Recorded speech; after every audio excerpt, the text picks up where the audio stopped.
ખેરાલુ તાલુકાના ડભોડા ગામમાં ચૂંટણીનો જંગ જામશે. પાટણ સાંસદ ભરતસિંહ ડાભી પરિવાર અને તાલુકા પંચાયત પ્રમુખ વસુબેન ભૂપતજી ઠાકોર વચ્ચે જંગ. ભરતસિંહ ડાભીના ભત્રીજા ઉદયસિંહ ઠાકોરની પત્ની છે ઉમેદવાર. ભૂપતજી કાંતિજી ઠાકોરની પુત્ર વહુએ પણ સરપંચનું ફોર્મ ભર્યું. ડભોડા ગામના આગેવાનો અને કાર્યકરો મોટી સંખ્યામાં ઉપસ્થિત રહ્યા. પૂર્વ સદસ્ય કનકસિંહ ઠાકોર સાથે રામસિંહ શંકરજી ડાભી પણ હાજર રહ્યા. તાલુકા સેવા સદન આગળ વિજય થશે તેવો વિશ્વાસ તેમણે વ્યક્ત કર્યો. પૂર્વ સરપંચ નટવરસિંહ દરબારે મીડિયા સમક્ષ આપી વિગતો. વધુ સમાચારો અને અપડેટ્સ માટે જોતા રહો online TV news. Farooq Memon સાથે.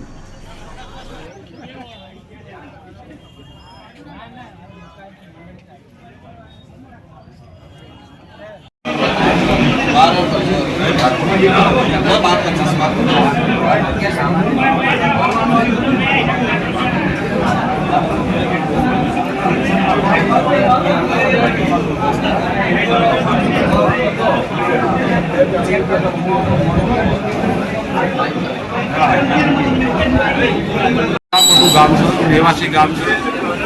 આ વખત સામાન્ય સ્ત્રી કોઈ પણ ઉમેદવારી નથી થઈ શકે. અમારા ગામની અંદર લોકચાહના મુજબ અમારા ઉમેદવાર તરીકે લક્ષ્મીબેન ઉદયસિંહ ઠાકોરના અમે લગભગ 90% લોકોએ પસંદગી ઉતારી છે અને અમે વિજય બનશું એવી આશા અમે રાખીએ છીએ.